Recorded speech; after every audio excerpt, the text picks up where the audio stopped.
12월 1일 금요일 강론 시간입니다. 이 시간 주시는 강론의 말씀은 마태복음 25장 1절로 13절 말씀입니다. 마태복음 25장 1절로 13절 말씀입니다. 제가 봉독해 드리겠습니다. 그때의 천국은 마치 등을 들고 신랑을 맞으러 나간 10처녀와 같다 하리니 그 중에 5은 미련하고 5은 슬기 있는지라. 미련한 자들은 등을 가지되 기름을 가지지 아니하고 슬기 있는 자들은 그릇에 등을 담아 등과 함께 가져갔더니 신랑이 더디오므로 다 졸며 잘세. 밤중에 소리가 나되 보라 신랑이로다 맞으러 나오라 하매 이에 그 처녀들이 다 일어나 등을 준비할세.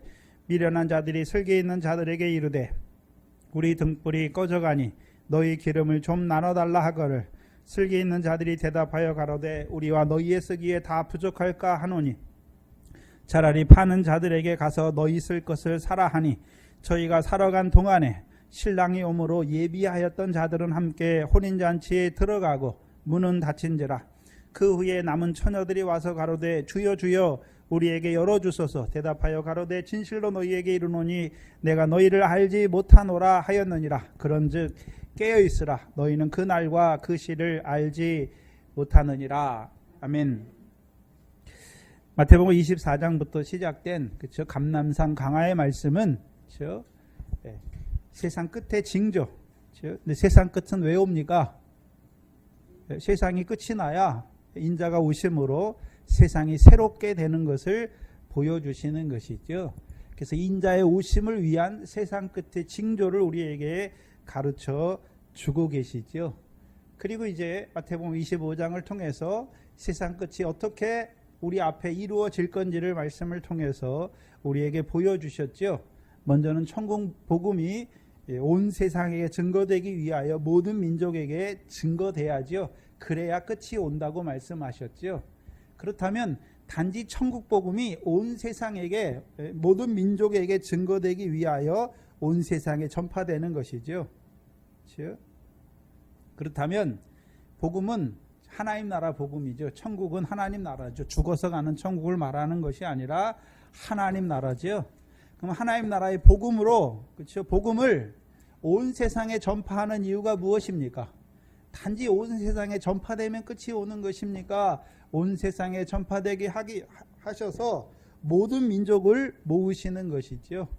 그래서 로마서 11장 25절 이하에 이방인의 충만한 수를 채워가시는 것이지요. 그래서 그 이방인의 충만한 수가 차면 그때 이제 뭐가 시작됩니까? 끝이 시작되는 것이죠.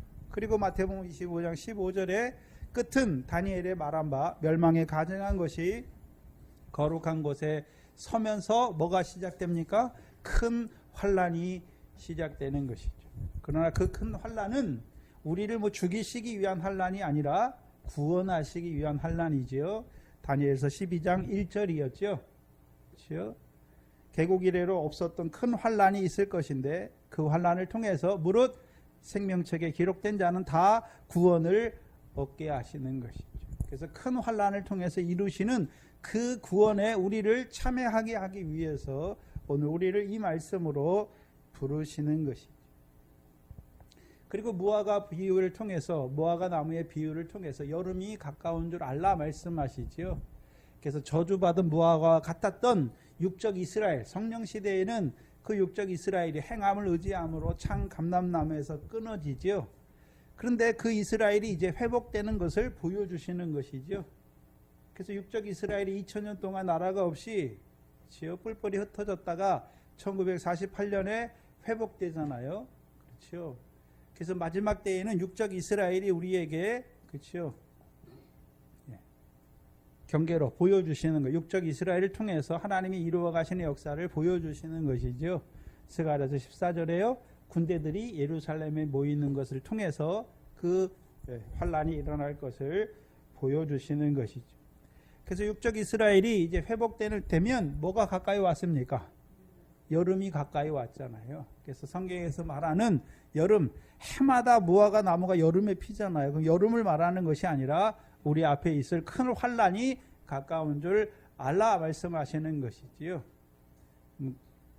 그렇다면 큰 환란은 그렇죠? 뭐 하기 위한 환난인 것입니까? 인자가 곧 가까이 문 앞에 왔지요. 무화과 비유를 통해서 여름이 가까이 온 줄 알라는 것은 다른 말로요, 인자가 곧 문 앞에 가까이 이른 것이잖아요. 그럼 문 앞에 이르렀으니까 오늘 25장을 통해서, 그렇죠? 문이 열리잖아요. 밤중쯤 되어 신랑이로다 맞으러 나오라 하니까 예비하였던 자들은 신랑과 함께 어디로 들어갑니까? 뭐를 통해서요? 문을 통해서 들어가잖아요. 그 문을 통해서 혼인잔치에 들어가는 자가 되는 것이죠.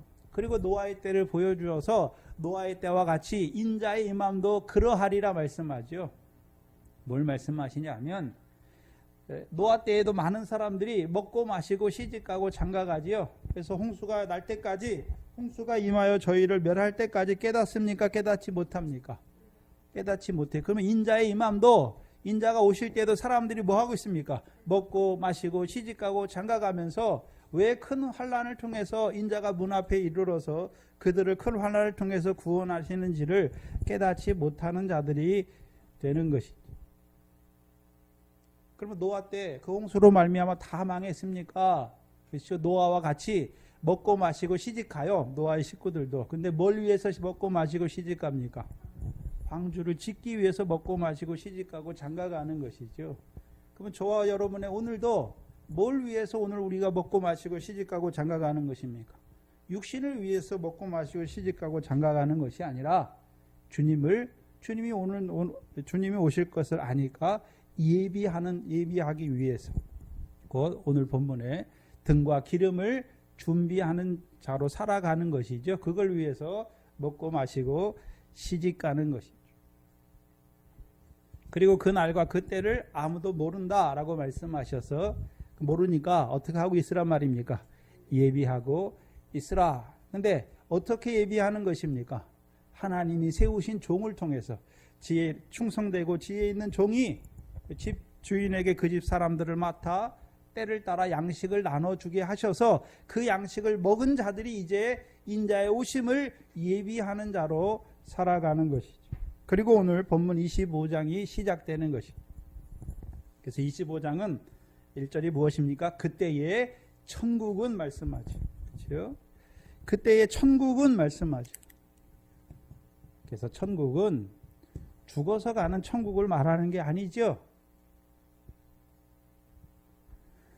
예수님이 말한 천국은 하나님 나라를 말하는 거예요. 그래서 우리가 마태복음 19장에 그 부자 청년이 예수님께 나오잖아요. 내가 어떻게 하면 영생을 얻겠습니까? 예수님께서 뭐라 하십니까? 계명을 지켜라. 그러니까 내가 어려서부터 계명을 다 지켰습니다. 무엇이 부족합니까? 그러니까 예수님께서 내가 온전하고자 할진대 소유를 팔아 가난한 자를 주라. 그리하면 하늘에서 보화가 내게 있을 것이다 말씀하죠. 근데 이 부자 청년이 재물이 많으니까 근심하면서 물러가지요. 그렇죠? 그리고 나서 예수님께서 제자들에게 뭘 말씀합니까? 부자는 천국에 들어가기가 어렵다라고 말씀하시고, 낙타가 바늘기로 들어가는 것보다 부자가 어디예요? 하나님 나라에 들어가는 것이 어렵다라고 말씀하는 거예요. 그래서 하나님 나라에, 마태복음에서는 다 천국으로 말씀했지만 마가복음, 누가복음 가면 다 하나님 나라죠. 죽어서 가는 천국이 아니에요. 하나님 나라지요. 그렇죠? 그럼 하나님 나라는 누가 들어갑니까?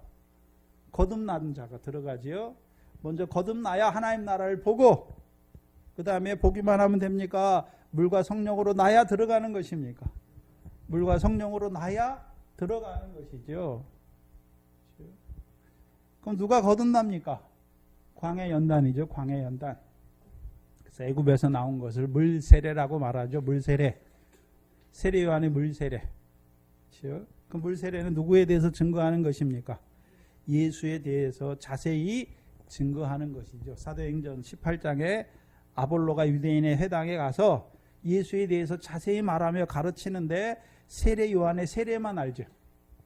그게 물세례예요. 예수에 대해서 자세히 말하는 거예요. 그럼 예수의 이름의 뜻이 뭡니까? 자기 백성을 저희 죄에서 구원한 자지요. 그게 물세례예요. 그래서 이스라엘 백성이 홍해를 건넌 것은 단순히 육적인 홍해를 건넌 것을 말하는 것이 아니라 고린도전서 10장에 모세와 함께 홍해에서 뭘 받았다라고 말합니까? 물세례를 받았다라고, 세례를 받았다라고 말씀하시고, 그리고 이스라엘 백성이 광야에서 그렇죠? 만나와 반석을 먹었지요. 육신의 양식입니까? 신령한 양식입니까? 신령한 양식으로 주셨죠. 그럼 광야에서 주신 것은 한마디로 어디에서 난 것입니까? 반석이죠, 반석. 그리스도에게서 난 거잖아요. 그래서 광야에서 외쳐주잖아요. 모든 육체는 풀이요. 그렇죠? 그 모든 영광은 풀의 꽃과 같다. 그렇죠? 그래서 예수가 믿어진 자들, 예수 십자가로 구원받은 하나님의 백성은 이제 떡으로만 사는 것입니까? 여호와 입에서 나오는 말씀으로 사는 줄 알게 하시는 것입니까? 광야의 연단을 한마디로 우리가 하나님 백성이잖아. 예수로 구원하셨죠. 왜 구원하셨습니까? 이제 육신의 목숨을 위해서만 살게 하시는 것이 아니라 여호와 입에서 나오는 말씀으로 살게 하시려. 그래서 베드로전서 1장 23절에 우리가 거듭난 것은 썩어질 씨로 된 것이 아니라 썩지 아니할 씨로 되었는데, 썩지 아니할 씨가 누굽니까? 항상 있고 살아있는 하나님의 말씀이죠. 그럼 말씀으로 이 땅에 오신 분이 누굽니까? 말씀이 육신이 되어 이 땅에 오셨죠. 그래서 한마디로 광야 연단은 이제요, 거듭난 씨가 되게, 거듭난 자가 되게 하는 것이죠. 그래서 베드로전서 1장 24절 25절이 무엇입니까? 광야에서 외치는 자의 소리를 말씀해 주시죠. 그럼 누가 광야에 있습니까? 물세례 받고 나온 자들이 광야에 있지요. 예수님도 물세례 받고 나오니까 어디가 시작됩니까? 광야잖아요. 세 가지 시험이지요. 세 가지 시험이에요. 그 말씀이 있어야 세 가지 시험을 이기는 것이죠. 돌이 떡덩이가 되게 하라니까, 그렇죠? 하나님의 백성은 떡으로 사는 것이 아니라 여호와 입에서 나오는 말씀으로 산 줄 알아야 광야 연단을 통과하는 것이고, 천하 만국의 영광을 보여주잖아요, 사단이. 주 하나님만 섬겨야지요. 하나님 나라에 들어가게 하는 것이지요. 그렇죠? 먼저는 거듭나게 하는 거예요. 거듭난다고 하는 것은 육적 이스라엘에게서는 이제 하나님이 약속하신 가나안 땅을 바라보는 자가 되는 것이죠. 근데 육적 이스라엘의 문제는 나왔으면, 애굽에서 나왔으면서도 항상 애굽을 그리워해요. 우리가 예수 믿으면서도 하나님께서 우리에게 주실 하늘의 것을 바라보면서 늘 어디를 그리워합니까? 내가 예수 안 믿었으면 세상에서 어떻게 살 건데. 그게 끊어져야 이제 물과 성령으로 나야 하나님 나라에 들어가지요. 그 물은 반석이신 그리스도에게서 나는 물을 신령한 식물로 먹어야, 음료로 먹어야, 그 다음에 성령을 나야, 성령을 따라 나야 들어가는 것이죠. 그럼 물세례, 세례요한의 물세례 받으면 성령 세례 받습니까? 사도들을 통해서 예수 그리스도 이름으로 물세례 받고 죄사함을 얻은 자에게 선물로 성령을 주시는 것입니까? 그게 사도행전 2장이죠. 하나님 나라에 들어갔어요. 그렇죠? 그럼 하나님 나라에 들어갔으면, 그렇죠?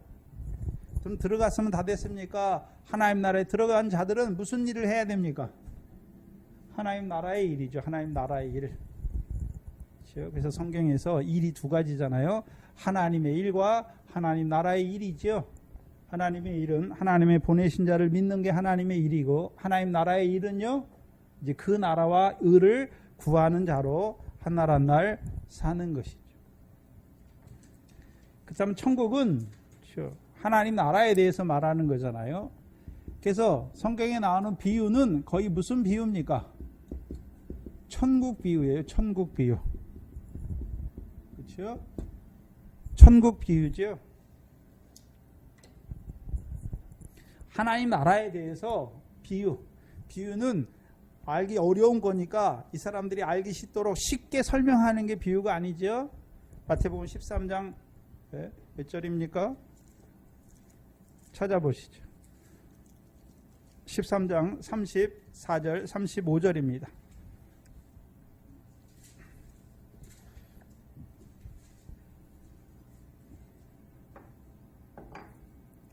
마태복음 13장 34절 35절에 예수께서 이 모든 것을 우리에게 비유로 말씀하시고 비유가 아니면 아무것도 말씀하지 아니하셨으니 이는 선지자로 하신 말씀하신 바 내가 입을 열어 비유로 말하고 장세로부터 감추인 것들을 드러내리라. 그럼 비유를 하신 목적이 뭡니까? 창세로부터 감추인 것을 드러내 주시는 게 비유예요. 그렇죠? 그럼 창세로부터 감추인 것이 무엇입니까? 하나님 나라예요. 하나님 나라가 뭔가에 대해서 감추어졌잖아요. 모르잖아요, 사람들이. 그렇죠? 그럼 이 비유를 주시는 것은 장세로부터 감추어졌던 그 하나님 나라에 대해서 나타내 주시는 것이죠. 누가 와서요? 처음으로 예수 그리스도가 와서, 예수 그리스도가 그래서 하나님 나라의 왕으로 오신 거예요. 왕으로 오실 뿐만 아니라 그 백성에게 성령 세례 주셔 십자가에 죽으시고 부활하셔서 성령으로 세례 주셔서 물과 성령으로 하나님 나라에 들어가게 하실 뿐만 아니라 이제 비유의 말씀을 통해서 하나님 나라가 어떤 것인지에 대해서 가르쳐 주는 거예요. 가르쳐 주는 이유가 무엇입니까? 이제 하나님 나라 백성은 이렇게 살라는 것이죠. 그래서 첫 번째 비유가 무엇입니까? 100배의 결실이잖아요. 그렇죠? 결실하는 자로 살게 하시기 위해서. 두 번째는요, 곡식단 되게 하시는 비유죠. 세 번째는요, 보화가 감추인 밭을 소유를 팔아 사는 자로 살게 하시기 위함이죠. 그럼 우리에게 이제 그렇다면 오늘 본문에 나오는 마태복음 25장에 나오는 25장 1절에 나오는 그때의 천국이죠. 여기서 그때는 어느 때를 말하는 것입니까? 그때의 천국은 여기서 그때는요, 첫 3년 반 환란의 때를 말씀하시죠. 첫 3년 반 환란이지요. 성경은 마지막에 그렇죠? 세상이 평안하다 주님이 오시는 것이 아니라요, 환란이 있을 것을 말씀하시는 것이죠. 그렇죠? 7년 환란이 있을 걸 말씀하시고 첫 3년 반 환란과 후 3년 반 환란이 있을 것을 말씀하시죠. 그러면 여기서 말하는 그때는 그렇죠? 인자가 오시는 때잖아요. 그럼 인자가 오시는 때잖아요. 지금 인자가 오셨습니까? 아직 오시기 전입니까? 아직 오시기 전이잖아요. 그렇죠? 그럼 그때에 이루실 일, 첫 3년 반 환란 때에 그렇죠? 그 하나님 나라의 백성에게 이루실 일을 보여주시는 것이죠. 그래서 인자의 오심을 위한 세상 끝의 징조를 바라보는 자들에게 그렇죠? 그 징조가 시작되기를 바라보는 자들, 그들이 살아가는 하나님 나라, 아직 주님이 왔습니까? 오지 않았습니까? 오지 않았으니까 그때의 천국을 말씀하셔 주셔서 그렇죠? 그때는 언제입니까? 이제 주님이 오시잖아요. 그래서 열 처녀가 주님을 맞으러 나가는 것이죠. 그럼 이 열 처녀는 지금 뭐 하고 있습니까? 등을 가지고 신랑이 오기를 기다리는 자들이 살아가는, 그 신부가 살아가는 하나님 나라를 우리에게 나타내 주시는 것이죠. 그러면 그것만 나타내 주십니까? 이제 신랑이 와서 신랑을 맞고 영접하여서 함께 혼인잔치에 들어가는 하나님 나라, 천국을 말해주는 거예요. 하나님 나라에 대해서 말씀해 주는 거예요. 그럼 아직 저와 여러분에게 아직 주님이 오시지 않았잖아요. 그러니까 저와 여러분으로 하여금 어떤 자로 살게 하시려고요? 슬기로운 다섯 처녀와 같이 등과 기름을 예비하는 자로 살아서 주님이로다, 신랑이로다 맞으러 나오라 할 때, 함께 주님과 함께 신랑과 함께 혼인잔치에 들어가는 자로 세우시기 위해서 우리에게 이 비유의 말씀을 풀어주시는 것이죠. 그래서 이 천국은 아직 우리에게 이루어지지 않았어요. 근데 우리가 미래 결실하는 천국 이미 이루어졌죠. 그렇잖아요. 100배, 60배, 30배 결실하잖아요. 그래서 마태복음 13장에 씨 뿌리는 비유에서 그렇죠? 씨와 밭이 나오죠. 씨는 무엇입니까? 하나님의 말씀이죠. 천국 말씀. 하나님의 말씀이고 밭은요, 우리 마음이잖아요. 그럼 결실은 뭡니까? 하나님 말씀을 우리 마음밭에 뿌려주신 이유가 뭔가요? 결실하게 하기 위함이죠. 100배에 결실하잖아요. 근데 세 번째 밭을 보면, 가시떨기 밭을 보면 결실이 무엇인지를 알 수 있어요. 그래서 가시떨기에 떨어졌다는 것은 하나님 말씀을 받고 자랐는데, 그렇죠? 이 가시떨기가 막아서 결실하지 못하게 하는 것이죠. 그래서 그 비유를 풀어주실 때, 그렇죠? 가시떨기가 뭐였습니까? 세상 염려와 재리의 유혹. 세상 염려와 재리의 유혹이 말씀을 막아서 결실치 못하게 했다 말씀하잖아요. 그럼 결실은 우리가 생각하는 세상적인 볼이나 미래 결실을 말하는 것이 아니라 뭐가 끊어지는 것입니까? 세상 염려 하나하나 끊어지는 것이 무엇입니까? 그게 결실이에요. 재리의 유혹이 끊어지는 게 무엇입니까? 결실이죠. 한마디로 그럼 세상 염려, 재리의 유혹, 왜 하나님 백성이 세상 염려하고 삽니까? 육신의 목숨을 위해서 살고 있으니까. 그래서 육신의 목숨을 위해서 무엇을 먹을까 마실까 입을까 그게 다 염려예요. 그럼 그 사람들은 뭘 위해만 삽니까? 육신의 목숨만 위해 살잖아요. 근데 저와 여러분은요, 육신의 목숨이 전부입니까? 우리 속생명이 살았습니까? 속생명이 살았잖아요. 우리가 또 하나님이 지으신 천지 가운데 하나님의 아들로 살아가잖아요. 그러면 그 아들 예수까지 아끼지 아니하셨는데 하나님이 뭘 아끼시겠다고 우리에게 뭘 안 주시겠습니까? 염려하지 말라는 거예요. 우리가 해야 되는 건 뭡니까? 염려하는 자로 살아가는 것이 아니라 하나님이 이 천지를 지으시고 우리를 이 밖과 같은 세상에 보내셨을 뿐만 아니라 그 아들까지 우리를 위해서 십자가에 내어주셨으니까 이제 우리는 뭘 구하란 말입니까? 그 복음으로 부르심 받아서 우리를 하나님 나라 백성으로 세웠으니까 이제 너희는 세상 사람들처럼 이방인들처럼 육신의 목숨을 위해서 무엇을 먹을까 마실까 남들보다 더 좋은 차, 더 좋은 집에 살려고 염려하지 말고 먼저 뭘 구하라고요? 그의 나라와 의를 구하라. 끊어지는 거잖아요. 결실은 한마디로 세상 염려, 재리의 유혹이 끊어지는 것이죠. 자라가면요. 그래서 미래 결실하는 하나님 나라에게 이루어졌잖아요. 여기 동산교회 성도들 중에 이미 이제 세상 염려와 재리의 유혹은 다 결실이 돼서 끊어진 자로 살아가잖아요. 문제는 뭡니까? 그럼 미래 결실했다면 다 됐습니까? 가나안 땅은 신명기 8장 8절에 미래 소산지요, 보리의 소산지요, 그 다음에요 포도 열매의 소산지 있잖아요. 그럼 미래 결실은 됐어요. 그 다음에 뭐가 돼야 됩니까? 보리의 결실하는 하나님 나라가 돼야죠. 그럼 이제 세상 염려는 없어요. 그러나 우리가 여전히 뭐가 있습니까? 베드로전서 1장 4절에요. 썩어질 거, 더러운 거, 쇠하해진 것을 따라 살잖아요.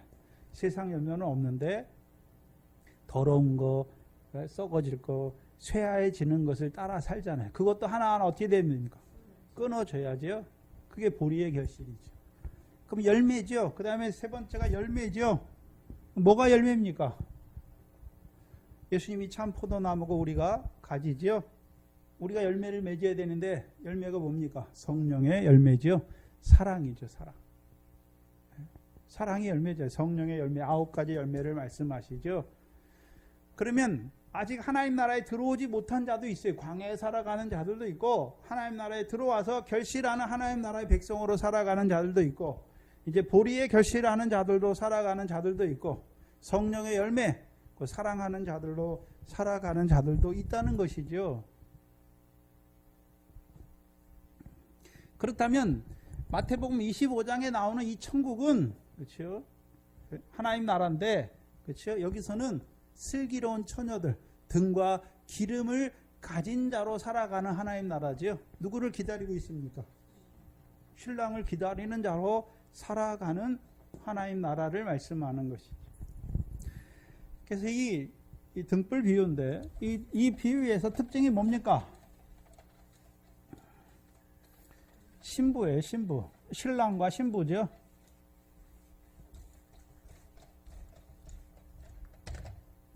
신랑이 나오고 그렇죠? 그 다음에 처녀들이 나오죠. 신랑과 신부 처녀들이잖아요. 근데 이 처녀들은 신부가 될 수도 있고 되지 못할 수도 있는 것이죠. 그렇잖아요. 신랑을 맞는데, 그렇죠? 다 신부가 아니라 10처녀가 있는데 뭐를 가진 자가 되어야 됩니까? 등과 기름을 가진 자가 될 때 이제 신랑을 만나는 신부가 되어서 함께 어디에 들어갑니까? 혼인잔치에 들어가는 것이죠. 그렇다면 이 10처녀인데 이 10처녀가 다 가지고 있는 것이 무엇입니까? 공통적으로 가지고 있는 것. 등이죠. 등이에요. 그럼 등이 있다는 말이 뭘까요? 우리가 잘 아는 세례요한은 켜서 비추는 등불이라 말씀하죠. 등불. 세례요한이 등불이에요. 그럼 요한복음 1장에 세례요한은 등이잖아요. 하나님이 보내신 사람이 났으니 이는 세례요한이라. 저는 뭐에 대해 증거합니까?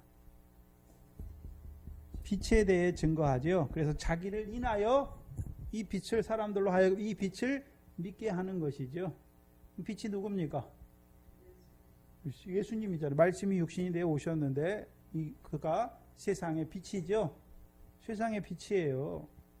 그래서 세례요한은 자기를 믿게 하는 것이 아니라 세상의 생명의 빛으로 오신 그분께 인도하는 것이죠. 요한복음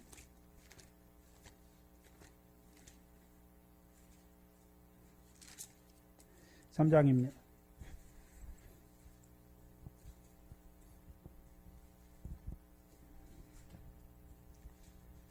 요한복음 3장이죠.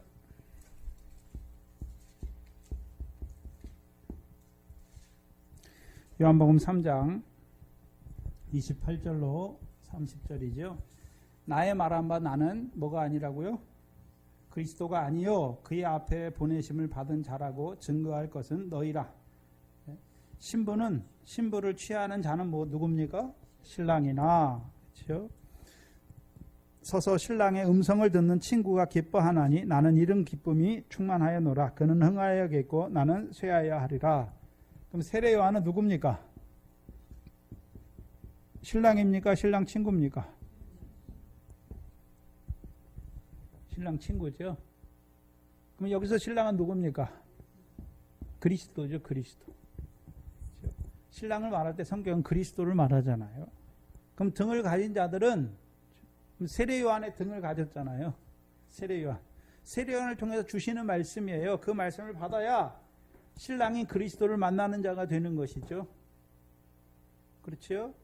그럼 세례요한을 통해서 만나는 신랑 그리스도는 마태복음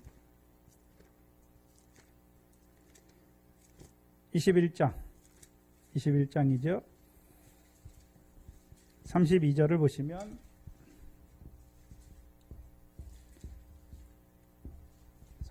보세요. 요한이 의의 도로 너희에게 왔거늘 너희가 저를 믿지 아니하였으되 세리와 창기는 믿었다. 그렇죠? 그럼 세례요한이 이 땅에 뭐로 왔습니까? 의의 도를 증거하는 것이죠. 하나님의 의에 대해서 증거하는 것이죠. 누가 하나님의 의입니까? 예수 그리스도잖아요. 그래서 세리와 창기들이 세례요한의 의의 도를 믿었잖아요. 그럼 31절을 보시죠. 중간에 보시면 내가 진실로 너희에게 이르노니 세리와 창기들이 너희보다 먼저 어디에 들어갔습니까? 하나님 나라에 들어갔잖아요. 그럼 세례요한이 이 땅에 온 목적이 무엇입니까? 그래서 회개하고 복음을 믿어라. 천국이 가까이 왔다. 제일 처음 외친 사람이 누군가요? 세례요한이잖아요. 그 세례요한은 세례요한은 세 가지 역사예요. 물세례 주잖아요. 물세례.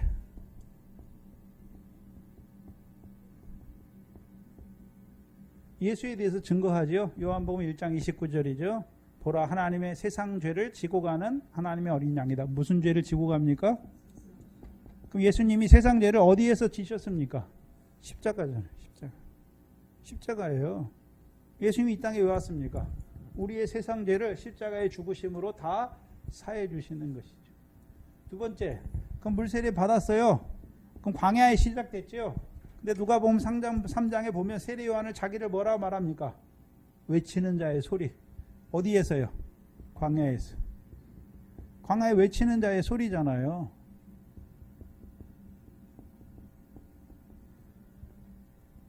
그래서 세례요한이 광야에서 외치는 자예요. 그렇죠? 뭐라고 외칩니까? 모든 육체는 풀이요. 그 모든 영광 풀의 꽃과 같아. 다 시들고 다 떨어진다. 오직 세세토록 있는 여호와의 말씀으로 살아라라고 말하는 것이죠. 그 외치는 소리예요. 근데 누가복음에 좀 다르게 표현되어 있지요. 그렇죠?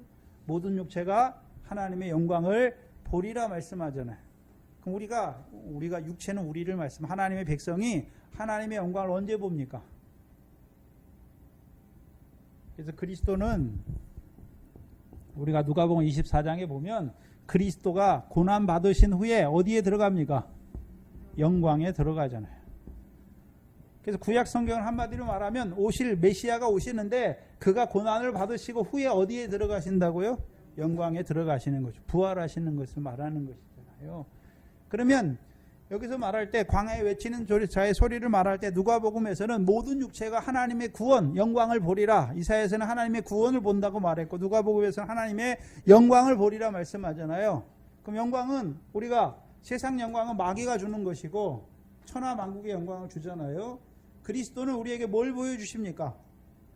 하늘의 이 땅에서 예수님이 부활하시고 나서 이 땅에 있을 때는 영광을 아직 받으셨습니까? 못 받으셨습니까? 그렇죠? 그 부활했을 때 어디에 들어갔습니까? 영광에 들어간 거죠. 하나님의 영광의 보좌에 앉으셨다는 거죠. 그래서 그리스도가 고난받은 후에 그의 영광에 들어가셨다라고 말하는 거예요. 그럼 이제 그리스도가 부활하셔서 우리가 이제 뭘 보게 됐습니까? 영광을 보게 된 거예요. 우리가 영광을 봤다는 것은 그리스도가 부활하셨잖아요. 네? 고린도전서 15장이죠. 그럼 그리스도가 부활의 첫 열매죠. 아담 안에서 모든 사람이 죽은 것 같이 이제 그리스도 안에서 우리가 뭐 하게 되는 걸 믿는 자가 된 것입니까? 부활할 것을 믿는 거죠. 부활할 것을. 근데 단지 죽었다가 육신으로 부활하는 것입니까? 해의 영광, 달의 영광, 별의 영광, 부활의 영광을 바라본 자가 되었습니까?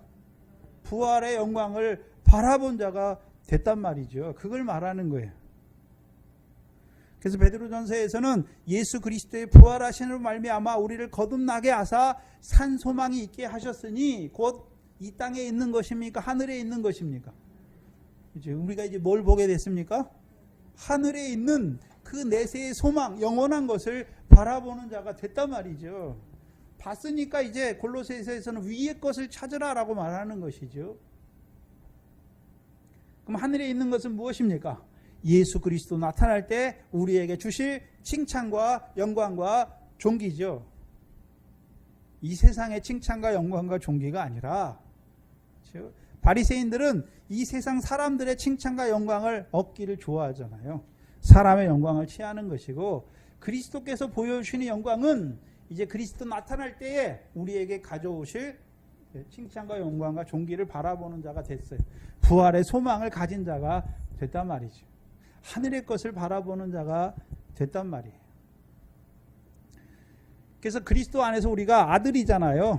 그래서 주기도문이 하늘에 계신 내 아버지입니까? 너희 아버지라고 말합니까? 우리 아버지라고 말하잖아요. 그럼 하나님이 우리 아버지죠? 우리는 뭡니까? 아들이잖아요. 누구 안에서요? 그리스도 안에서. 그래서 그리스도 함께한 후사된 아들이에요. 그러면 아들은 아버지께 뭘 얻습니까? 유업을 얻지요.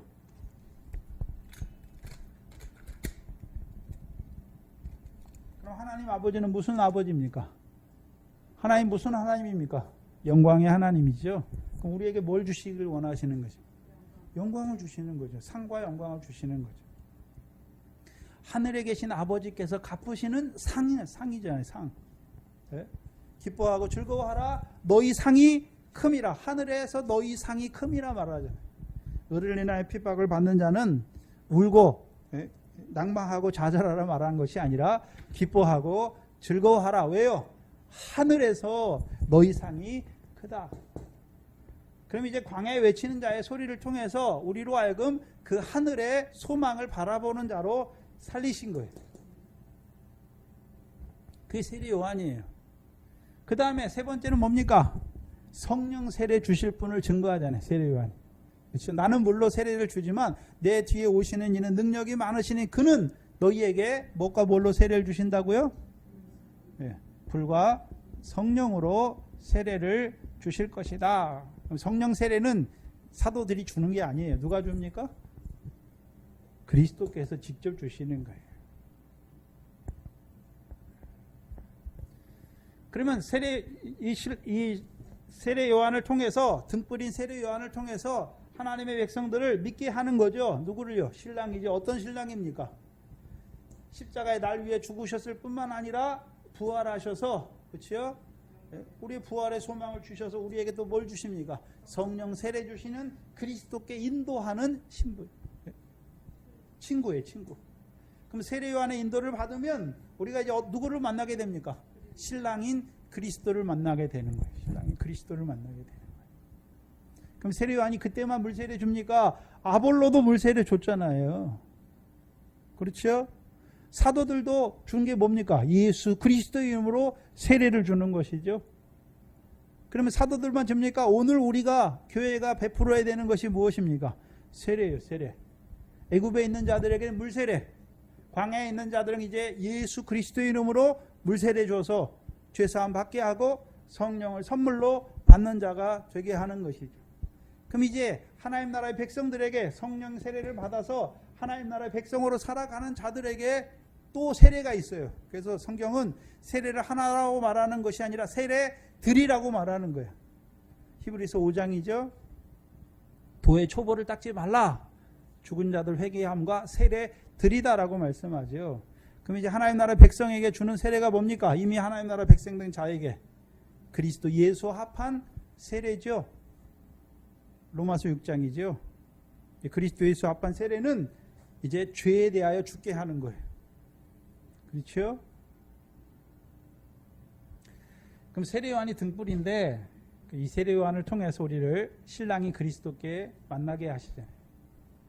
근데 성경은 신랑을 말할 때 그럼 여기서 이 신부들이 가진 등이 있잖아요. 이 열 처녀들이 가진 등은 세례 요한을 통해서 주신 말씀을 가진 것입니까? 그게 아니에요.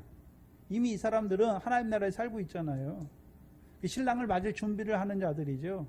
그럼 이들에게 주시는 등은 베드로후서 1장이죠. 베드로후서 1장입니다.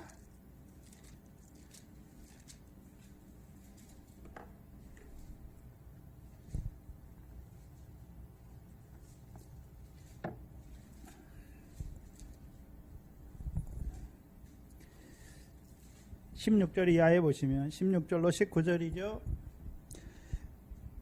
우리 주 예수 그리스도의 능력과 강림하심을 너희에게 알게 한 것이. 그러면 베드로 사도는 이제 베드로 전후서를 쓰는 목적이 무엇입니까? 이미 나그네 된 자들이잖아요. 그들에게 이제 베드로 전후서를 쓰는 목적이 무엇인가요? 우리 주 예수 그리스도의 능력과 강림을 알게 하는 자로 사는 거죠. 알게 하는 자로. 그러면 예수 그리스도의 강림에 대해서 알기만 하는 것입니까? 이제 예비하는 자로 세우는 것입니까? 예비하는 자로 세우기 위해서 이 말씀 주시는 거예요. 근데 너희에게 알게 한 것이 그리스도의 강림을 너희에게 알게 했죠. 이미 그러면 베드로를 통해서 이 말씀을 받는 교회는 이미 그리스도가 강림할 것을 알죠. 안단 말이죠.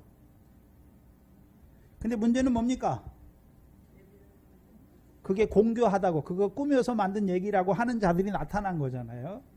그런데 알게 한 것이 공교히 만든 이야기가 아니다. 내가 공교하게 그거를 괴율로 짜가지고 만든 얘기가 아니라는 것이죠. 우리는 그의 크신 위엄을 친히 본 자다라고 말하잖아요.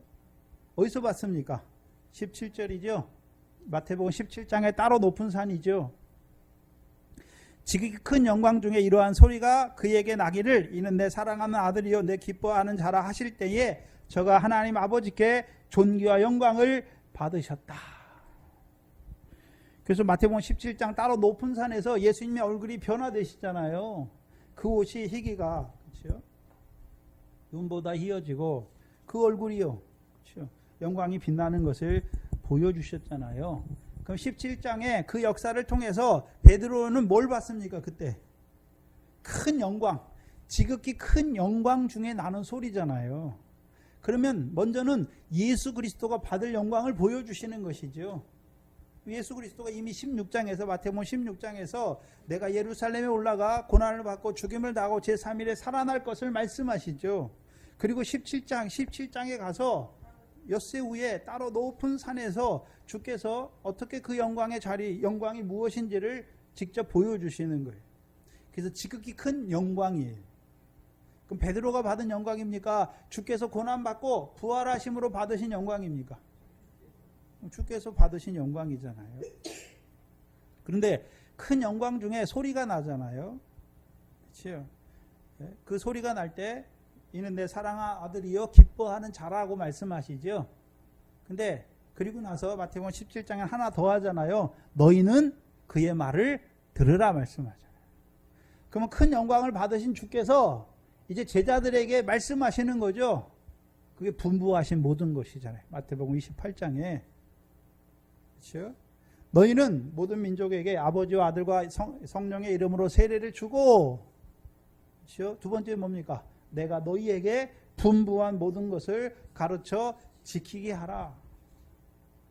우리가 세례 받는 것이 다가 아니라 이제 주께서 분부한 모든 것을 가르쳐 뭐 하는 자가 돼야 됩니까? 지키는 자가 돼야 되는 거예요. 지키는 자. 그럼 우리로 하여금 예수님께서 주신 교훈, 예수님의 교훈이에요. 우리가 마태복음 봤죠? 요한복음이죠. 요한복음 봤잖아요. 내 교훈은 그렇죠? 아버지께서 주신 것이잖아요. 예수님의 교훈을 한마디로 우리로 하여금 하나님의 영광에 이르게 하시는 거죠. 예수님이 보좌 우편에 계시잖아요. 예수님이 오늘도 보좌 우편에 그냥 아무것도 안 하고 계십니까? 우리를 위해서 간구하십니까? 히브리서 7장 15절이죠. 네? 자기 이름에 힘입어 하나님께 나아가는 자들을 온전히 구원하실 수 있으니 이는 저가 항상 살아서 저희를 위하여 간구하시죠. 뭘 간구할까요? 네? 그리스도께서 우리를 위해 간구하시는데 뭘 간구할까요? 하늘에 계신 하나님의 온전하신 것 같이 너희도 뭐하는 자가 되라고요? 온전한 자가 되라. 디모데후서 3장 17절에 온전한 하나님의 사람, 모든 선한 일을 행하기에 온전한 하나님의 사람이 되기를 구하는 것이죠.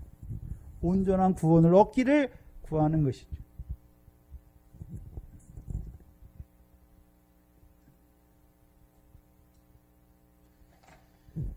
그리고 18절에 이 소리가 이 소리는 우리가 저와 함께 어디에 있을 때요?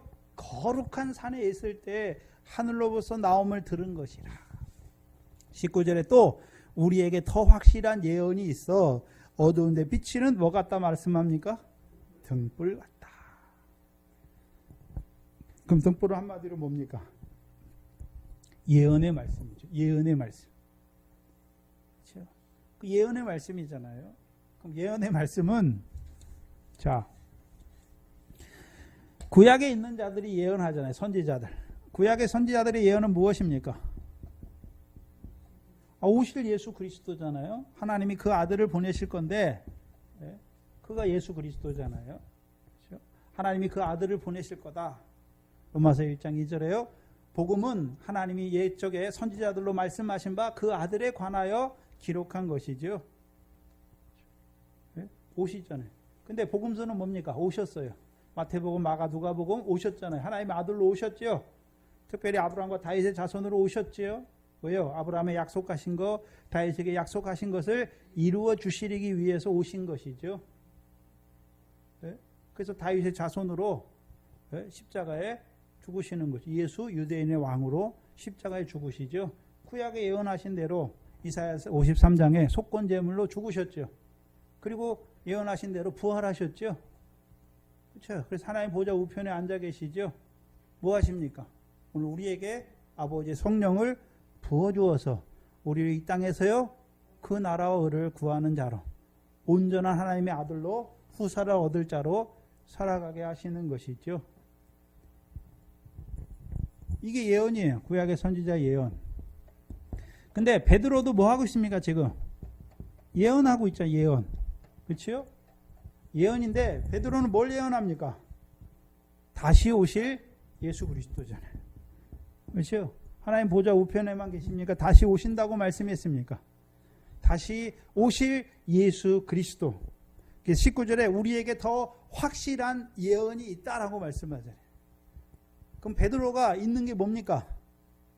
복음의 말씀이 먼저는 복음의 말씀으로 너희를 불렀다. 나그네 된 너희가 어떻게 나그네 됐느냐? 복음의 말씀으로 불렀다.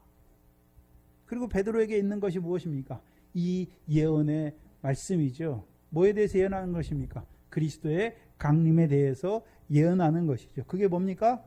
어두운 데 있는 등불과 같다라고 말씀하는. 그럼 마태복음 25장에서 말하는 등불은 베드로 사도를 통해서 인자의 강림을 위한 예언의 말씀을 가진 자들이에요. 가진 자들이잖아요. 그렇죠? 그때의 천국은 마치 등을 들고 나간 열 처녀와 같지요.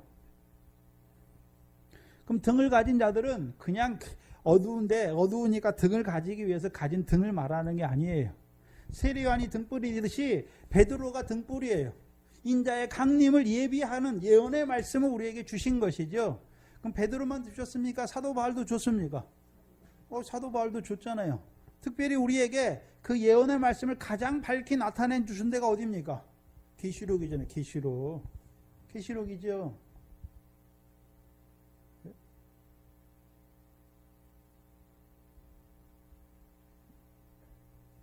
계시록은 이미 교회예요. 교회. 에베소 교회, 소아시아에 있는 7 교회에게 주시는 말씀을 통해서 이기게 하는 거죠. 성령이 교회들에게 하신 말씀을 듣고 이기는 자에게는 이제 주께서 이루어 주시는 역사를 쭉 보여주세요. 그럼 거기서 이김은 이제 첫 번째 교회가 영생부터 시작하는 거예요. 이기는 자에게는 내가 하나님의 낙원에 있는 생명나무 실과를 주어서 먹게 하시죠. 그럼 창세기 3장에 그 에덴 동산의 생명나무 실과 먹으면 뭐합니까? 영생하는잖아요. 영생. 근데 우리가 따먹는 것입니까? 주께서 이기는 자에게 주께서 따 주시는 것입니까? 주께서 따 주시는 거예요.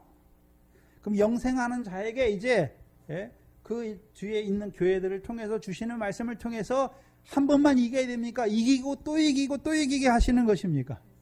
이기게 하시는 거예요. 이기는 역사를 보여주는 거예요. 계시록이. 그 예언의 말씀이에요. 이 등을 가진 자예요. 한마디로 인자가 강림하실 것. 그러면 요한복음 15장에서는 인자의 강림은 무엇과 연결되어 있습니까? 우리의 부활과 연결되어 있죠.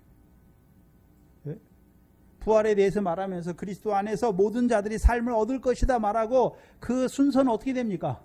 그의 강림하실 때 그에게 붙은 자, 후에는 나중이다라고 말씀하시죠. 강림하실 때 그에게 붙은 자로 세우시는 천국 비유예요, 지금.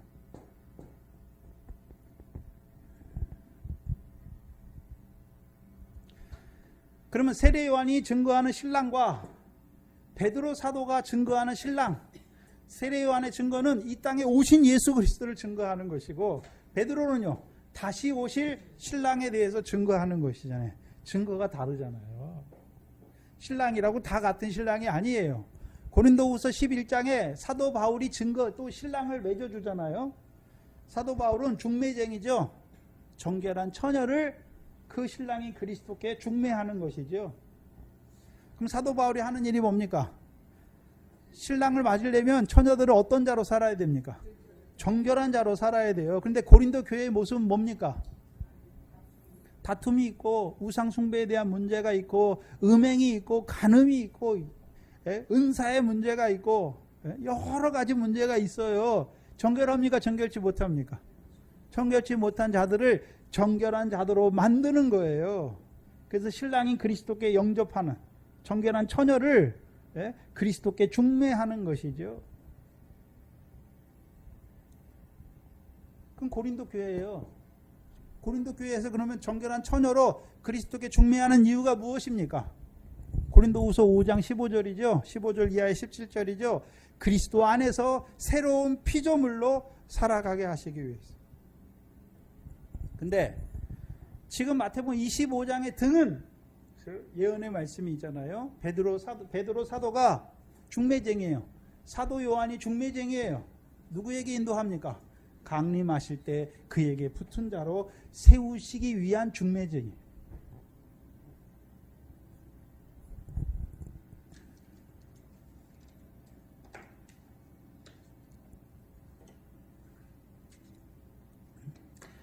그러면 신랑과 열처녀의 역사에서 등이 중요한 거잖아요. 매개체가 뭡니까?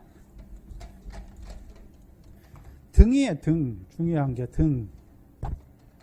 예? 등불이잖아요. 등불. 예? 예언의 말씀이 있어야 되는 것이죠. 그럼 이 열처녀가 있는데 미련한 5처녀도 등은 가지고 있으니까 신랑이 이러다 맞으러 나올 때 맞으러 가잖아요. 근데 뭐가 없습니까? 기름이 없다는 게 문제지 등은 있단 말이죠. 그럼 신랑을 기다리고 있다는 것이죠. 예? 강림하실 신랑에 대해서 예수 그리스도가 강림하실 것을 기다리는 자예요. 문제는 뭡니까? 기름이 없는 것이죠. 그러면 자 생각해 보세요. 그럼 모든 사람들이 다시 열처녀입니까? 등이 없는 자들도 있습니까? 등이 없는 자들은 신랑이 이러다 맞을 생각도 안 해요. 신랑을 기다리지도 않는단 말이죠. 1절에 보시면 천국은 마치 등을 들어야 신랑을 맞으러 나간 처녀예요. 등이 없으면 뭐도 없습니까? 아니 등이 없으면 신랑을 맞을 생각도 안 하는 거예요. 예언의 말씀이 없어요. 여러분 세상 사람들 예언의 말씀이 있습니까? 없습니까? 없어요. 그러니까 예수님 오실 때 기다리고 있습니까? 세상 좋아라 살고 있습니까? 문제는 하나님의 백성이에요. 그럼 하나님의 백성이 오늘 예수 그리스도가 오실 것을 바라보고 살고 있습니까? 안 오실 것처럼 살고 있습니까? 부활이 있다면 예수님께서 강림하실 걸 바라본다면 그렇게 살 수 없어요. 말로는 예수 그리스도가 강림한다고 말해요. 근데 문제는 뭡니까? 미련한 자들로 살아가는 거예요. 그러니까 하나님의 교회를 자기 교회인 것처럼 자기 자식한테 세습하고 그러는 거예요. 네? 부활이 없는 자예요. 사도행인들 하나님 섬겨요. 근데 영도 없고 천사도 없고 부활도 없대. 그럼 하나님 왜 섬깁니까? 하나님 왜 섬기나요? 육신의 복 받아서 이 세상에 잘 사는 거잖아요. 그렇죠? 그럼 하나님 왜 믿습니까 지금? 육신으로 살아갈 동안에 예수 잘 믿어서 이 세상 복 받다가 죽어서 지옥 안 가고 천국입니까?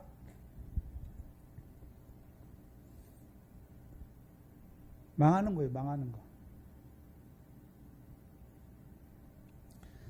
예수님은 복에 대해서 말할 때 이 세상 복이 하나도 안 나오잖아요. 마태복음 5장의 복이 어디 육신의 복이 어디 있습니까? 심령이 가난하면 또 무슨 심령이 가난한 것 자체가 복이지 심령이 가난하면 무슨 세상 복을 또 준다라고 말합니까?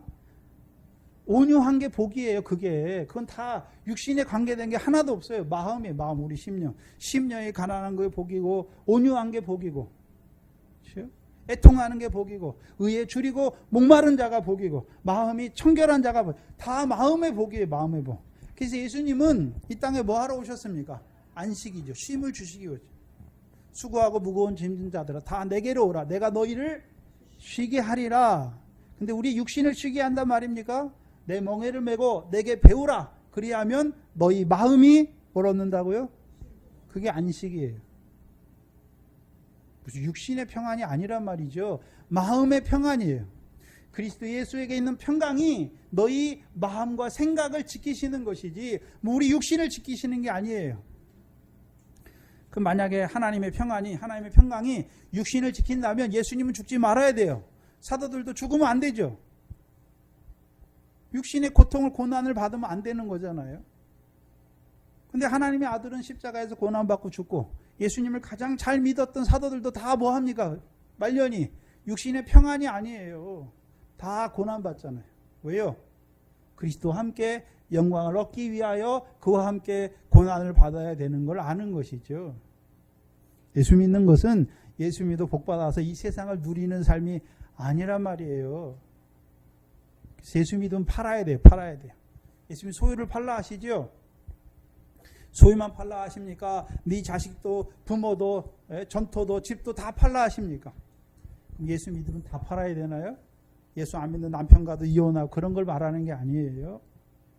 전에는 내 육신의 남편이에요. 내가 낳은 내 자식이었어요. 이제 팔면은요. 내 자식입니까? 하나님이 주신 자녀입니까?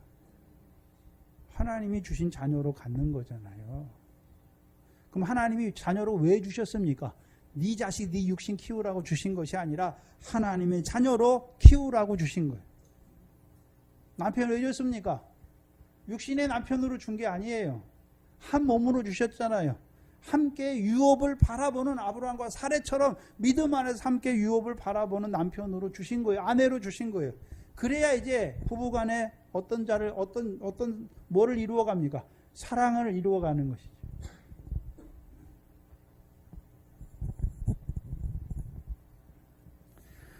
문제는 이 등을 밝혀주는 자가 별로 없지요. 요즘에 계시록을 말하면 욕먹어요.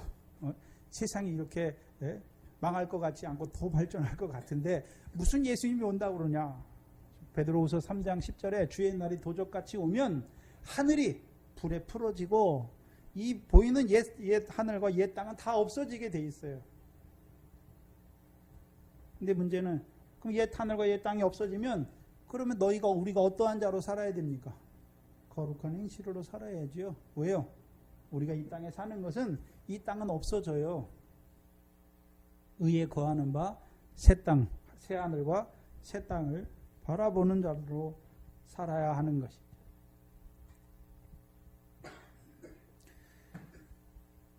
그래서 등. 그럼 이 등은 누가 켜주는 것입니까? 누구를 통해 주십니까? 마태복음 24장에 충성되고 지혜 있는 종을 통해서 그 집 사람들, 주인에게 그 집 사람들을 맡아서 때를 따라 뭘 나눠줬습니까? 양식을 나눠줬죠. 그렇죠? 뭐를 따라 양식을 나눠줬습니까? 때를 따라 양식을 나눠줬지요. 뭐를 따라요? 때를 따라. 그러면 이 종들, 충성되고 지혜 있는 종은 뭐를 분별할 줄 압니까? 때를 분별할 줄 알잖아요. 그럼 지금이 어느 때입니까?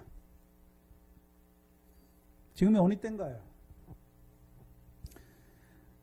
성령 시대잖아요. 성령 시대. 성령 시대죠. 계시 역사를 보면 양심 시대 2000년. 창세기 1장에 보면 일곱째 날이잖아요. 일곱째 날. 왜 하나님은 천지를 지으시고 일곱째 날이잖아요. 여덟째 날이 없어요. 아홉째 날도 없어요. 일곱째 날이에요. 그렇죠? 천지를 지으시고 이 천지 가운데 이루어가는 구원 계시의 역사가 일곱째 날로 끝난단 말이죠. 양심 시대가 이틀, 율법 시대가 이틀, 성령 시대가 이틀, 마지막이요? 천년왕국이 하루죠. 그게 7000년이에요. 지구 역사가 7000년이라는 게 아니에요. 하나님이 천지를 지으시고 첫째 날 빛이 있으라는 말씀까지 이 기간이 얼마인지 몰라요. 몇억 년이 흘렀는지 모른단 말이죠. 그러면 창세기 1장 1절에 이게 육신에 관한 문제가 아니란 말이죠. 근데 이걸 육신으로 푸니까 무슨 지구 나이가 6천년, 7천년이라고 헛소리를 하는 거예요. 창세기 1장 1절에 빛이 있으라 할 때 그 빛이 세상빛입니까? 우리가 보는 태양빛은 넷째 날이잖아요. 두 큰 광명은. 그럼 여기서 빛이 있으라는 것은 생명의 빛이죠. 요한복음 1장 1절에. 빛이 있어야 뭐가 나눕니까? 빛과 어둠이 나누잖아요. 그럼 예수님이 빛이니까 예수 믿는 우리는 누구 자녀입니까? 빛의 자녀라는 것이죠. 그럼 빛의 자녀 되기 전까지 저와 여러분이 이게 생명의 빛이 비춰지기 전까지 우리가 어디 있었습니까? 흑암이잖아요. 흑암 가운데 있었어요. 흑암 가운데 있었다는 의미가 뭡니까? 땅이 다 어디 아래 있습니까? 바다 아래 있잖아요. 바다 아래. 바다 아래 땅에도 뭐가 있습니까? 씨가 다 있어요. 그 안에. 하나님이 천지를 지을 때 이미 땅 속에 다 뭐를 주셨습니까? 씨를 넷째 날에 창조하신 것이 아니라 이미 지를 지을 때 창세기 1장에 천지를 하나님의 말씀으로 지을 때 그 땅에 이미 씨를 다 두셨어요. 근데 그 씨가 바닷물에 아래에 있으면 납니까? 못 납니까? 못 나요. 바다가 물러가고 육지가 돼야 그 다음 또 뭐가 납니까? 땅이 내게 되는 거예요. 땅이. 풀과 씨 맺는 채소와 씨가지 열매 맺는 과목을 내는 땅이 되는 것이죠. 우리가 예수 믿기 전에는 우리 안에 우리가 하나님의 백성이에요. 근데 하늘에서 내리는 비를 받지 못해요. 그러니까 나지 못하는 것이. 그래서 양심시대 2000년, 율법시대 2000년, 지금이 성령시대잖아요. 예수님이 십자가에 죽으시고 30년에 죽으셨다고 해도요. 성령시대가 시작됐잖아요. 오순절 때. 그럼 성령시대가 지금 다 끝나가고 있지요. 성령시대, 그래서 말세지말이에요. 말세지말이 지구가 끝나는 게 아니라 성령시대가 끝나가는 시대란 말이에요. 예수님께서 분명히 이 세대가 끝나기 전에 이 일을 다 이루실 것을 말씀했잖아요. 성령시대가 끝나기 전에, 그럼 성령시대는 왜 주셨습니까? 이방인의 충만한 수를 채우시는 거죠. 이방인의 충만한, 율법시대까지는 이방인은 하나님과 관계가 없는 자들로 살았어요. 근데 성령시대가 되니까 이제 이방인의 충만한 수를 모으시는 것이잖아요. 그럼 이방인의 충만한 수가 차면 어떻게 됩니까? 끝이 오는 거예요. 그럼 지금 우리가 살아가는 때가 성령시대 마지막 때죠. 때를 분별해야죠. 두 번째는요. 성도들의 믿음의 때를 분별해야 되죠. 어떤 사람은 아직 애굽에 있어요. 그럼 그 사람에게 뭘 줘야 될까요? 물세례죠, 물세례. 이 사람은 예수는 믿어줬어요. 근데 여전히 광야에서, 그렇죠? 육신을 위해 살아요. 예수 믿지만 여전히 세상 육신을 위해서, 목숨을 위해서 살아가요. 그에게 뭘 외쳐줘야 될까요? 외치는 자의 소리를 줘야 되는 것이죠. 그렇죠? 그래서 이제 성령을 받아서 육신을 구하는, 육신의 일을 먼저 구하는 자가 아니라 먼저 하나님의 나라와 의를 구하는 하나님의 백성으로 세워가는 그 양식을 줘야죠. 그래서 광야에 있는 자들에게 주신 양식이 뭡니까? 만나와 반석에서부터 물이에요. 그럼 가나안 땅에 있는 자들에게 주시는 양식이 무엇입니까? 가나안 땅에 있는 자들에게 주시는 양식이요. 명령을 청종하는 자들에게, 여호와의 명령을 청종하는 자들에게 이른 비와 늦은 비를 주셔서 그 땅의 소산으로 풍성하게 하셔서 그 땅의 소산을 하나님이 드시는 것이 아니라 그 백성에게 배불리 먹게 하셔서 그들로 옥토를 주신 하나님을 찬송하게 하는 것이죠. 그럼 이 사람이 지금 예수가 없는 자, 예수하고 상관없는 자로 살아가잖아요. 이 사람이 예수는 믿는데 여전히 이방인들이 구하는 거 구하고 있어요. 이 사람은 이제 하나님 나라 사는데 아직 미래 결실이 안 됐어요. 세상 염려, 죄의 유혹이 안 끊어졌어요. 뭐 해야 됩니까? 끊게 하는 말씀을 줘야 되는 것이죠. 이 사람은 이제 미래 결실은 됐는데 아직도 여전히 썩어지고 더럽고 쇠해지는 것을 따라 살아요. 그런 말씀으로 우리가 썩어지는 걸 따라 살면 안 된다는 걸 가르쳐 줘야 되죠. 더러운 게 무엇인지 가르쳐 줘야 되잖아요. 베드로전서 2장, 후서 2장 20절에 우리가 예수를 안 후에 세상 더러운 것을 피하는 것이죠. 세상이 더러운 거예요. 세상에 산다는 게 더러운 것이 아니라 하나님의 백성이 세상을 쫓는 게 더럽단 말이죠. 야고보서 4장 4절에 세상과 착한 자들은 하나님과 가늠한 것을 알지, 세상과 벗된 자들이요 하나님과 가늠한 것을 알지 못하느냐 말씀입니다. 우리를 이 세상 가운데 살게 하는 것은 세상이나 세상에 있는 것을 사랑하는 자로 살게 하는 게 아니죠. 근데 문제가 뭡니까? 하나님 백성들조차도 세상에 사는데 세상이나 세상에 있는 것을 사랑해요. 거기 있어요. 우리를 이 세상에 보내신 목적은 무엇입니까? 세상이나 세상에 있는 것들을 사랑하라고 보내시는 것이 아니라 여러분에게 붙여주신 형제를 사랑하는 자로 살게 하는 거예요. 근데 엉뚱한 것을 사랑하고 있어요. 육신적인 사랑을 한단 말이죠. 남편이 나에게 잘해주면 사랑하고 못하면 사랑 안 하고, 남편이 돈을 많이 벌어주면 사랑하고요, 돈이 없으면 이혼하는 것이죠. 다 세상 초등학문의 논리예요. 그런 사랑이 아니잖아요. 영혼을 위한 사랑이죠. 예수님이 왜 죽었습니까? 속건제물, 우리 영혼의 속건제물이잖아요. 그래서 요한 2서에 형제들아, 내 사랑하는 아들들아, 뭐가 잘 되기를 원합니까? 육신이 잘 되기를 원하는 것이 아니라 내 영혼이 범사에 잘 되기를 원하시는 것이죠. 그러면 지혜롭고 충성되고 지혜 있는 종, 때를 분별하는 종을 통해서 주시는 이 양식을 받아 먹어야, 그렇죠? 그럼 이 종이 광야에 있는 자들에게 강림에 대해서 말할까요? 아니에요. 누구에 대해서 말할까요? 어떤 자들에게요? 음부의 권세가 해하지 못하는 이제 교회가 된 자들에게 비로소 마태복음 16장 21절에 가르치는 것이죠. 뭘 가르칩니까? 그리스도의 고난과 죽음과 제3일의 부활을 가르쳐 주는 것이죠. 네? 그랬더니 베드로가 뭐라 그럽니까? 주여, 그럴 수 없습니다. 가나잖아요. 예수님께서 베드로에게 사단아 내 뒤로 물러가라 말씀하시고 나를 따라오려는 자들은 자기 십자가를 지고 자기를 부인하는 것이죠. 한마디로 등과 기름은 무엇입니까? 자기 부인, 자기 십자가 지는 거예요. 자기 부인의 삶이에요. 그게 등과 기름이에요. 그럼 신랑이 오기를 기다리는 자들은 그렇죠? 자기 부인, 자기 십자가를 지는 것이죠. 그럼 자기 부인이 무엇입니까? 자기 부인이 무엇인가요? 제가 이광원인데 나 이광원 아닙니다. 그런 걸 말하는 게 아니에요. 우리는 육체의 소욕을 갖고 있잖아요. 그래서 육체의 본성을 따라 살 수밖에 없어요. 육체와 함께 그 정욕과 욕심을 따라 살 수밖에 없지요. 그게 본성이에요. 근데 그걸 거스린단 말이죠. 어떻게 해요? 육체와 함께 정과 욕심을 십자가에 못 박는 것이죠. 그게 자기 부인이에요. 그러니까 육체의 남은 때를 이제 육체의 소욕을 따라 행하는 것이 아니라 성령으로 살고 성령으로만 행하는 자가 되는 거예요. 그럼 성령으로 행하면 성령의 소욕, 성령을 위하여 심는 자지요. 그럼 뭘 거둡니까? 영생이죠. 영생에 이르는 열매죠. 그래서 그리스도 예수의 사람은 육체와 함께 정과 욕심을 십자가에 못 박았다라고 말씀하시죠. 그럼 육신이 죽은 게 아니에요. 이제 세상에 대하여 내가 십자가에 못 박히고 세상이 나에 대하여 십자가에 못 박히는 것이죠. 이게 이제 내가 사는 것은 육신을 사는 것이 아니라 나를 위해 죽었다가 다시 사신 그리스도를 믿는 믿음으로 사는 것이죠. 육신으로 살아요.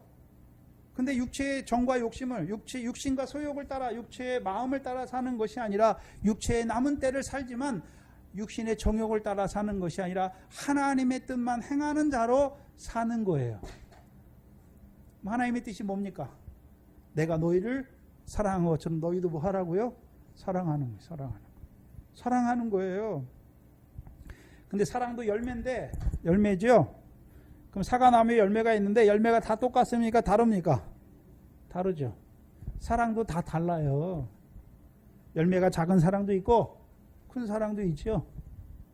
큰 사랑은 뭡니까? 원수를 사랑하는 것이죠. 그렇죠? 더 큰 사랑은요. 요한일서 3장 16절이죠. 올해 하나의 교회 표회죠. 교회 표회죠. 동산교회 표회. 네?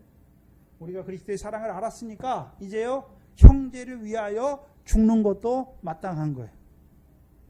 나를 위해 사는 것이 아니라 이제 형제를 위해서 죽는 거예요. 사랑은 처음에는 형제를 사랑하는 거예요. 한마디로요. 주께서 세계명의 첫 번째 돌판이죠. 나 같은 죄인을 사랑하신 것처럼 나도 누구를 사랑하는 것입니까? 죄인을 사랑하는 거죠. 허다한 죄를 덮는 거잖아요. 사랑은 허다한 죄를 덮는 거예요. 네? 죄를 밝혀내고 당신 나한테 왜 이랬어 이렇게 따지는 것이 아니라 믿음 없음을 보고 아버지여 저희를 사하여 주시옵소서. 자기 하는 것을 알지 못하는 자들의 죄를 용서해 주는 것이죠. 그게 사랑이에요. 더 크면요. 이제 형제를 온전히 세워주는 거죠. 교회의 유익을 세워주는 거예요. 그리고 범죄한 형제를 살리는 사랑이죠. 더 나아가서는요. 원수를 사랑하는 것이고요. 더 나아가서는요. 형제를 위해서 죽는 것이죠. 그래서 사도 바울은 너희를 위하여 내가 관제로 부음이 될지라도 너희를 사랑한다라고 말하는 것이죠. 그게 사랑이에요.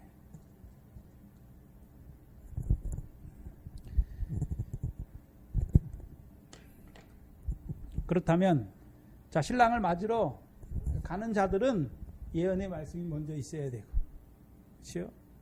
그래서 계시록 마지막 말씀이 무엇입니까? 내가 속히 오리라 말씀하시죠. 그러니까요. 아멘 주 예수여 오시옵소서. 어서가 아니에요. 우리는 주께서는 빨리 오시기를 속히 오시기를 원하고 우리는요. 오시옵소요. 그럼 오시기를 뭐 하는 자가 돼야 됩니까? 기다리는 자가 돼야 되죠. 자기가 기다리는 것입니까? 때를 따라 양식을 먹어야 그 예언의 말씀이 확실해야 우리가 어떤 자가 되는 것입니까? 그 영광 중에 나는 소리를 듣고 우리가 어떤 자로 사는 것입니까? 그 확실한 예언의 말씀을 따라서 등과 기름을 예비하는 자로 살아가는 것이죠. 물론 교회가 애굽에서 구원해내는 일도 필요해요. 광야에 있는 자들을 가나안 땅으로 옮기는 그 일도 필요해요. 가나안 땅에 있는 자들에게 밀과 보리에 결실하게 하는 그 예언의 말씀을 주시는 것도 필요해요. 또요, 열매 맺게 하시는 그 시온의 복의 말씀을 주시는 것도 필요해요. 그러나 더 자라난 자들에게요, 음부의 권세를 이기는 자들에게 이제 그치요? 그리스도의 강림을 보여주었어요. 이제 등과 기름을 예비하는 자로 살리는 것이죠. 그래서 성경에 나오는 세 가지 열매가 있잖아요. 포도, 무화과, 그 다음에요 감람이죠. 근데 쓰는 게 다 달라요. 포도는 새술이죠. 하나님과 사람을 기쁘시게 하는 새술. 무화과는요 단실과예요. 감람은요 뭘 씁니까? 기름이에요. 열매를 그냥 먹는 게 기름이죠. 그럼 이 감람의 기름은 성전의 등불이에요. 하나님과 사람을 영화롭게 하는 기름이에요. 그러면 우리의 삶이 지금 인자가 오실 때 그냥 인자만 기다리는 것이 아니라 하나님과 사람을 영화롭게 하는 그 기름의 삶을 살아야 되는 것이죠. 그래서 예수님이 참 감람나무죠. 그러면 우리가 뭡니까? 가지예요. 그럼 우리를 참 감람나무 가지에 접붙여 주신 이유가 뭔가요? 감람의 열매를 많이 맺게 해서 기름을 짜서 이제 뭐를 예비하는 자로요? 등과 기름을 가진 자로 살게 하시기 위함이죠. 기도하겠습니다. 하나님 감사합니다. 이 마지막 때에 이루실 그 하나님 나라를 비유로 우리에게 나타내 주셔서 오늘 우리에게 주시는 주의 강림을 우리에게 가르쳐 주셔서 우리로 하여금 등과 기름을 예비하는 자로 살게 하시니 감사합니다. 이 말씀을 따라서 우리가 이제 자기 부인되고 자기 십자가를 치며 주님을 쫓는 저희의 복된 인생들이 되게 하여 주시옵소서. 예수님의 이름으로 기도하옵나이다. 아멘.